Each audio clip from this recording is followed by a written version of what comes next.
ಇದೇ ಬರುವಂತಹ ಡಿಸೆಂಬರ್ 25 ಗುರುವಾರ ದಿವಸ ಸಂಜೆ 5 ಗಂಟೆಗೆ ನಮ್ಮ ಕುಕುಂದೂರು ಜಯಂತಿ ನಗರ ಮೈದಾನದಲ್ಲಿ ಮತ್ತು ತಾಲೂಕು ಆಫೀಸ್ನ ಹಿಂಬದಿ ಇರುವಂತಹ ಅಟಲ್ ಬಿಹಾರಿ ವಾಜಪೇಯಿ ಪಾರ್ಕ್ನಲ್ಲಿ ಅಟಲ್ ಸ್ಮರಣೆ ಕಾರ್ಯಕ್ರಮ ಅಂತ ಹೇಳುವಂತಹ ಕಾರ್ಯಕ್ರಮವನ್ನ ಇವತ್ತು ಕಾರ್ಕಳ ಬಿಜೆಪಿಯ ವತಿಯಿಂದ ನಾವು ವಿನೂತನವಾಗಿ ಆಚರಣೆಯನ್ನ ಮಾಡ್ತಾ ಇದ್ದೇವೆ. ಈ ಒಂದು ಕಾರ್ಯಕ್ರಮ ಅಟಲ್ ಬಿಹಾರಿ ವಾಜಪೇಯಿ ಅವರ ಜನ್ಮ ಶತಾಬ್ದಿಯ ಪ್ರಯುಕ್ತ ಅವರು ಹುಟ್ಟಿ 100ನೇ ವರ್ಷಕ್ಕೆ ಅವರ ಶತಾಬ್ದಿಯನ್ನ 1 ವರ್ಷಗಳ ಕಾಲ ಅದ್ದೂರಿಯಾಗಿ ಆಚರಣೆಯನ್ನ ಮಾಡಬೇಕು ಅಂತ ಹೇಳುವ ಯೋಚನೆಯನ್ನ ಮಾಡಿಕೊಂಡು ಬಹುಶಃ ನಾಳೆದ್ದು 25ರಿಂದ ಈ ಕಾರ್ಯಕ್ರಮವನ್ನು ಪ್ರಾರಂಭವನ್ನು ಮಾಡ್ತಾ ಇದ್ದೇವೆ.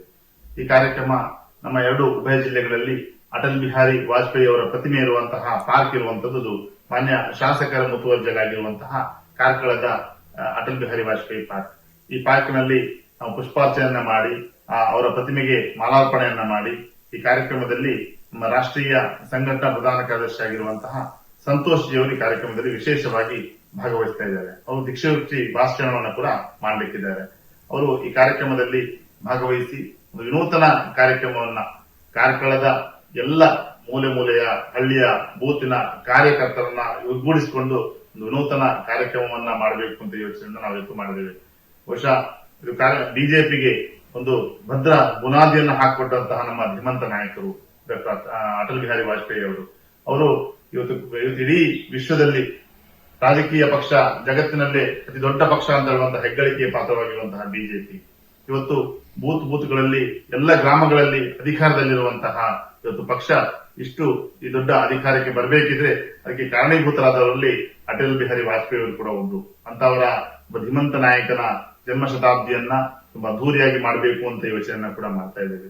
ಅವರ ಕಾಲಘಟ್ಟದಿಂದ ಹಿಡಿದು ಮುಂದಿನ ಪೀಳಿಗೆಯ ಕಾರ್ಯಕರ್ತರಿಗೂ ಕೂಡ ಅವರ ಆದರ್ಶಗಳನ್ನ ಅವರ ತತ್ವಗಳನ್ನ ಅವರ ಹಾಕೊಟ್ಟಂತಹ ಮಾರ್ಗಗಳನ್ನ ಮತ್ತೊಮ್ಮೆ ಎಲ್ಲ ಕಾರ್ಯಕರ್ತರಿಗೆ ಪರಿಚಯವನ್ನ ಮಾಡಿಸಬೇಕು ಅಂತ ಹೇಳುವ ದೃಷ್ಟಿಯಲ್ಲಿ ಈ ಕಾರ್ಯಕ್ರಮ ಕೂಡ ನಡೀತಾ ಇದೆ. ಅದರಿಂದ ಎಲ್ಲ ಕಾರ್ಯಕರ್ತ ಬಂಧುಗಳು ಈ ಕಾರ್ಯಕ್ರಮದಲ್ಲಿ ಭಾಗವಹಿಸಬೇಕು.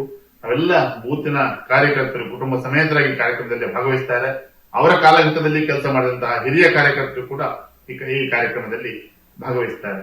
ಈ ಕಾರ್ಯಕ್ರಮ ತುಂಬಾ ವಿಶೇಷವಾಗಿ ವಿನೂತನವಾಗಿ ನಡೆಯಲಿದೆ.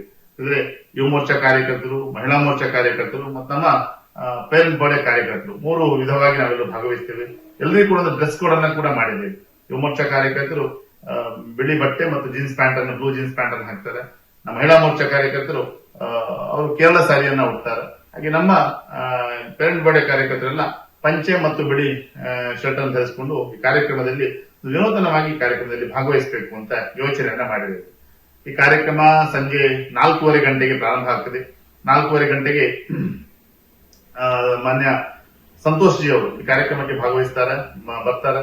ಕಾರ್ಯಕ್ರಮದಲ್ಲಿ ಬಂದ ನಂತರ ನಾವು ಅಟಲ್ ಬಿಹಾರಿ ವಾಜಪೇಯಿ ಅವರ ಪ್ರತಿಮೆಗೆ ಮಾಲಾರ್ಪಣೆಯನ್ನ ಮಾಡಿ ಪುಷ್ಪಾರ್ಚನೆಯನ್ನ ಮಾಡ್ತಾ ಇದ್ದೇವೆ. ಇಡೀ ಪಾರ್ಕ್ ಅನ್ನ ದೀಪಾಲಂಕಾರ ಮಾಡ್ತಾ ಇದ್ದೇವೆ. ಕನಿಷ್ಠ 100 ದೀಪಗಳನ್ನ ಹಚ್ಚಬೇಕು, ಹಣತೆಗಳನ್ನ ಹಚ್ಚಬೇಕು ಅಂತ ಯೋಚನೆ ಕೂಡ ಮಾಡಿದ್ದೇವೆ. ಮಹಿಳಾ ಮೋರ್ಚಾ ಕಾರ್ಯಕರ್ತರು ತುಂಬಾ ಅದ್ದೂರಿಯಾಗಿ ದೀಪಾಲಂಕಾರವನ್ನ ಕೂಡ ಮಾಡ್ತಾರೆ.